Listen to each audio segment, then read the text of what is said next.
Good evening. I'm Heidi Shoup, the Executive Director of the World Affairs Council of Washington, and on behalf of the Council, I'd like to welcome you here this evening to Foreign Policy Series event, Kosovo, A New East-West Crisis.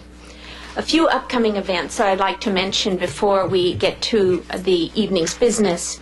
There's still time to reserve space for a luncheon presentation by Vicente Fox, the former president of Mexico. That's going to be on February 7th.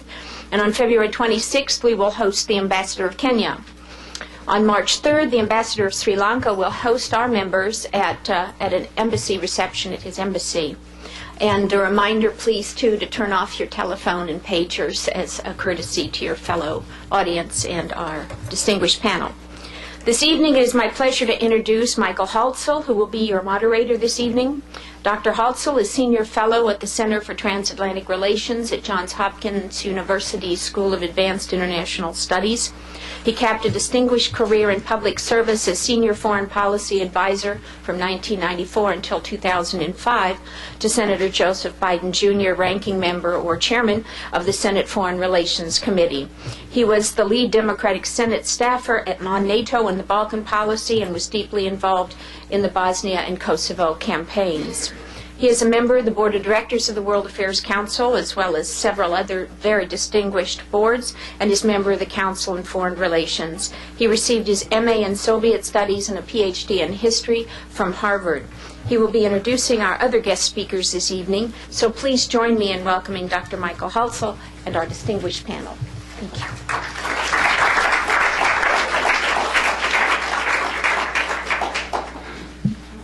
Thank you very much, and thank you all for coming out this evening. I hope it's warmer in the audience than it is up here.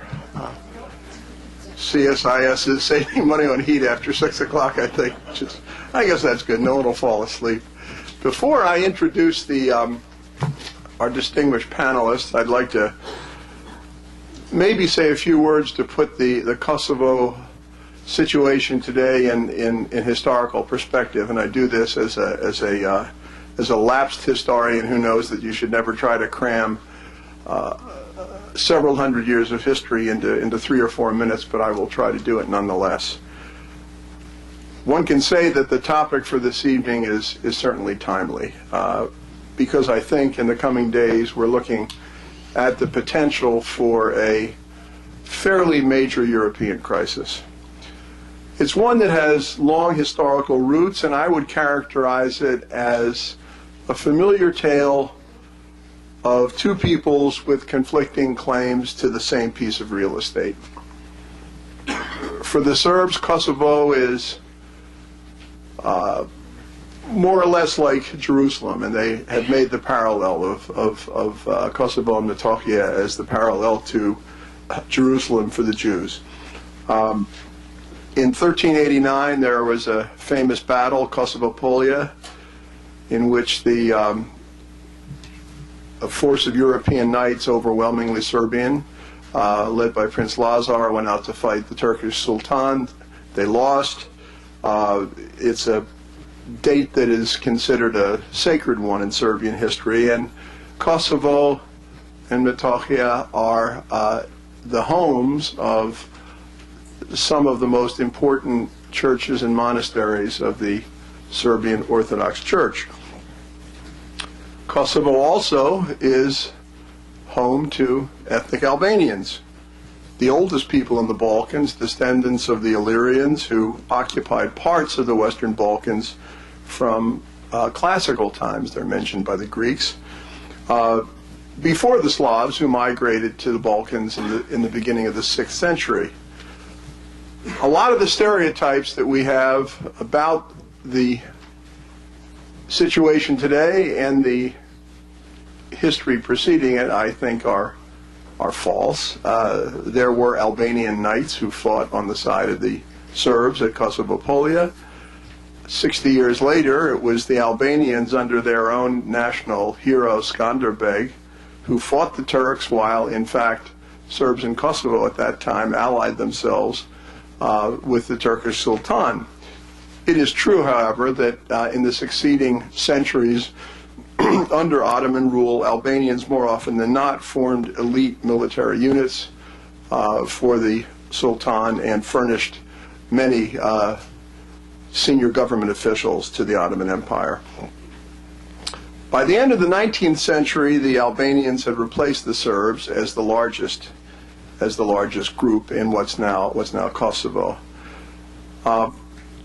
During the end of the 19th century, and then in the two Balkan wars preceding World War I, and then in World War I, there were really horrible, fearful massacres carried out by both sides, Serbs and Albanians, and obviously it's not that long ago, again, less than 100 years ago, and the bitterness remains.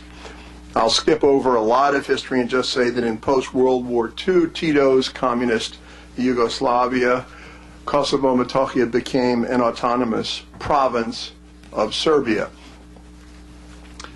In 1974, Tito promulgated or instigated a reform in which Kosovo received a seat in the federal presidency of Yugoslavia, making it a de facto socialist republic within the federation with virtual autonomy. All the time that this was going on, the proportion of Serbs as a part of the population in Kosovo continued to decline.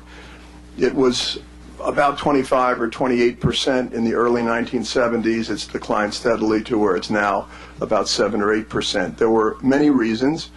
The Albanians had a much higher birth rate than the Serbs. Many Albanians worked abroad in Western Europe, some in the United States, but especially Western Europe, and sent home a hard currency with which they paid, as we would say, top dollar to buy out the Serbs. And then there was coercion. There's no doubt about that either. After Tito's death in 1980, and again I'm really telescoping shamelessly, the Socialist Federal Republic of Yugoslavia was in deep trouble. There was a rotating presidency. Centrifugal forces took over. A movement within Serbia arose of Greater Serbia. There were independents in Kosovo. Albanians demonstrated for, at the very least, official status as a constituent republic, not just an autonomous region, and in some cases for outright independence. There were widespread riots in 1981 that were put down by the federal authorities. A Greater Serbia movement arose, which was one of the major factors precipitating the eventual breakup of Yugoslavia. Our panelists tonight may wish to discuss that. With tensions increasing, in 1987, by that time middle-aged, not young politician from Serbia, Slobodan Milosevic, went down to Pristina, and he gave a famous speech. There had been riots that day with some of the police beating up on ethnic Serbs, and he got up and said, "No one is allowed to beat you anymore." Of course, he became instantly a folk hero. A year and a half later, Milosevic instituted what amounted to a coup d'etat in Serbia, and in 1989 he drastically curtailed Kosovo's autonomy within Serbia. The Kosovar Albanians, under the leadership of the Western-educated intellectual Ibrahim Rugova, turned not to violence but to civil disobedience. There was a wholesale firing of Kosovar Albanians from the civil service in Kosovo. Schools were closed. The ethnic Albanians set up a network of underground schools, and the nonviolence persisted for almost a decade. But by 1998, the tensions had reached a boiling point. Some of the Kosovars were abandoning nonviolence. They formed the Kosovo Liberation Army, KLA, or UÇK, is the acronym in Albanian. There were clashes with Serbian authorities, reciprocal violence, turning to massacres. By early 1999, Milosevic embarked upon a full-scale program of ethnic cleansing. Hundreds of thousands of Kosovar Albanians were pushed out into Albania and to Macedonia, and in March of 1999, one had the rather unbelievable sight of people being loaded onto railroad boxcars in Europe. I remember one of the commissioners of the European Union, responsible for human rights, Emma Bonino, said to me afterwards, she said, "My God, it looked like Schindler's List."